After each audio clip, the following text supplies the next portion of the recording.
एक मैजिशियन है, एक मेंटलिस्ट है। आपके दिमाग में क्या चल रहा है वो बता देती हैं और वो कहती हैं चमत्कार नहीं है, ये महज एक विज्ञान है, एक कला है। अब इसके नाम पर वो लोगों को भटकाती नहीं है, बरगलाती नहीं है, अंधविश्वास का इस्तेमाल नहीं करती हैं। मगर ये धीरेन्द्र शास्त्री, जी हाँ, लाखों लोगों के सामने खुद को एक चमत्कारी बाबा के तौर पर पेश करते हैं, मगर हकीकत में एक्सपोज भी हो रहे हैं। और मामला जैसे कि आप जानते हैं, एबीपी न्यूज का वो पत्रकार जिनकी जानकारी इन्होंने सार्वजनिक की, हालांकि वो तमाम जो जानकारियां थी उस पत्रकार के फेसबुक पेज पर मौजूद थी। मगर आज मैं आपके सामने क्यों आया हूं दोस्तों? आज मैं आपके सामने इसलिए आया हूं क्योंकि धीरेन्द्र शास्त्री बार बार अपना गोल पोस्ट चेंज कर रहे हैं। अब उनके संगठन ने शिकायत की है कि अज्ञात लोगों ने उन्हें जान से मारने की धमकी दी है। मैं इनसे पूछना चाहूंगा कि आप तो खुद को अंतर्यामी कहते हैं ना, ये अज्ञात क्या होता है? अपनी बुद्धि का इस्तेमाल कीजिए। अब ये कौन अज्ञात लोग हैं, उनके नाम पुलिस को दीजिए ना, क्योंकि आप जब खुद को अंतर्यामी कहते हैं कि मैं सब कुछ जानता हूं, हाँ, और कल को कोई मुझसे सवाल करेगा तो नंगा कर दूंगा। ये मेरे शब्द नहीं, इनके शब्द हैं, सुनिए। आज के बाद अब अंधविश्वासी कहना बंद कर देना, वरना नंगा कर दिया जाएगा। तो कहने का अर्थ यहाँ पर यह है कि खुद को अंतर्यामी बताने वाले धीरेन्द्र शास्त्री ये क्यों नहीं बता पा रहे हैं कि आखिर किन अज्ञात लोगों ने इन्हें जान से मारने की धमकी दी। और यही नहीं दोस्तों, अब तक ये क्या कह रहे थे? अब तक ये आध्यात्म की बात कर रहे थे, धर्म की बात कर रहे थे, अब अचानक राजनीतिक राह पर चल पड़े हैं। मैं चाहूंगा आप इनकी इस बात को सुने। अब ये कह रहे हैं सुभाष चंद्र बोस का नाम का इस्तेमाल करके, जो बात कह रहे हैं उसे ध्यान से सुनिए।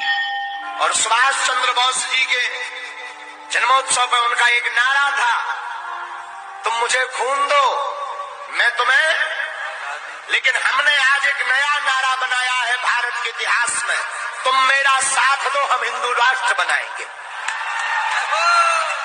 हाँ, तुम हमारा साथ दो हम हिंदू राष्ट्र बनाएंगे।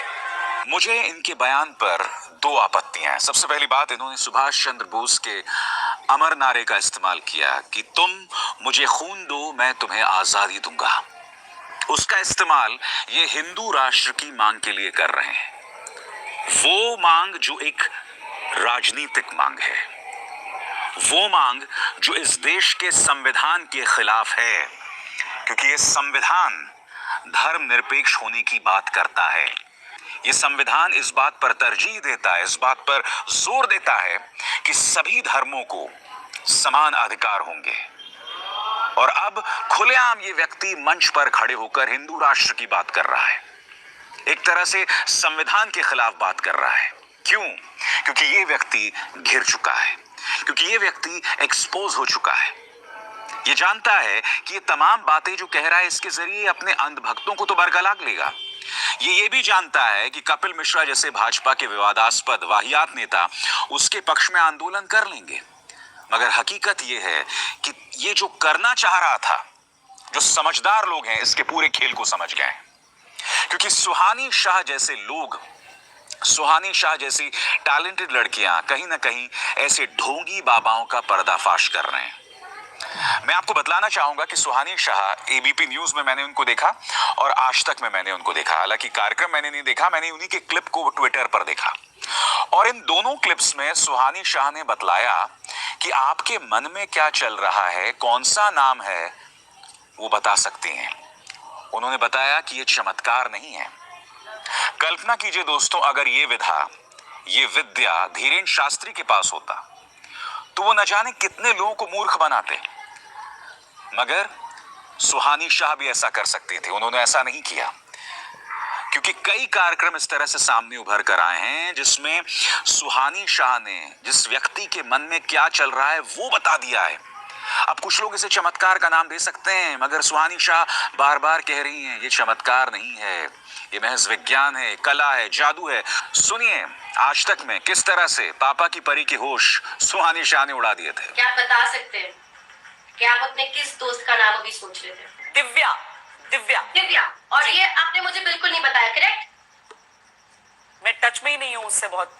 मतलब आप बचपन उसके से। टच में भी नहीं है, कुछ भी पॉसिबल नहीं है। जी। करेक्ट। मैंने आपके बताने के पहले यहाँ पर एक नाम लिखा था और वो है दिव्या। अब आप कह रही हैं ये चमत्कार नहीं है। जी नहीं, ये चमत्कार नहीं है, ये एक कला है, एक ट्रिक है और एक ये कला कैसे होती है उसके पीछे एक बहुत बड़ी स्टडी है। तो यहाँ तो सुहानी शाह ने बता दिया कि पापा की परी की बचपन की दोस्त का नाम दिव्या है। और जैसे मैंने कहा ना, सुहानी चाहती तो इस तरह से देश की जनता को मूर्ख बना के लाखों करोड़ों रुपए कमा सकती थी, अपने लाखों करोड़ों फॉलोअर्स बना सकती थी, मगर उन्होंने ऐसा नहीं किया। उन्होंने कहा कि मेरा मकसद है कि समाज को मैं सही राह पर लाऊं।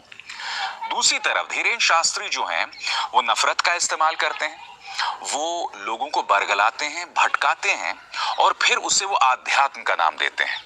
और सबसे दुख की बात है कि जिस मीडिया का काम होता है उन्हें एक्सपोज करना, वो मीडिया इन तमाम वाहियात प्रोपेगेंडा में उनका साथ देता है। अब मैं आपको एक मिसाल देता हूं, एबीपी न्यूज का वो जो पत्रकार एक्सपोज हो गया था, अब देखिए किस तरह से भीड़ में खड़े होकर फिल्मी डायलॉग मार रहा है। ये देखिए।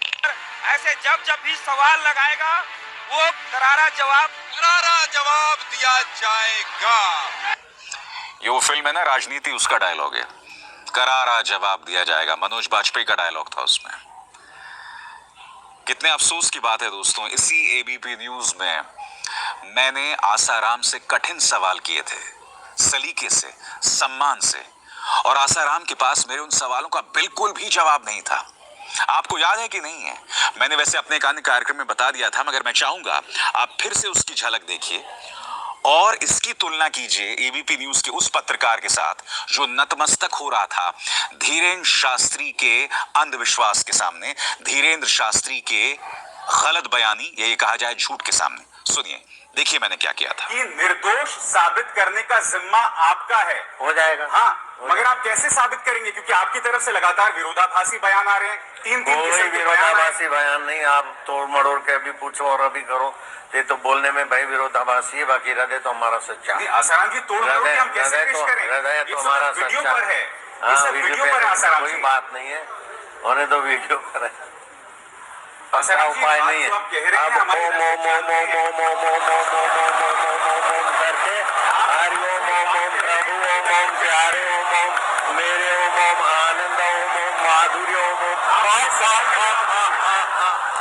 इस प्रकार का हास्य प्रयोग करने से तो ये पत्रकारिता की दशा हो गई है दोस्तों। और दुख की बात यह है कि चाहे पत्रकार हो, चाहे ये तथाकथित धर्मगुरु, इन्हें लगता है कि ये सब हरकतें करके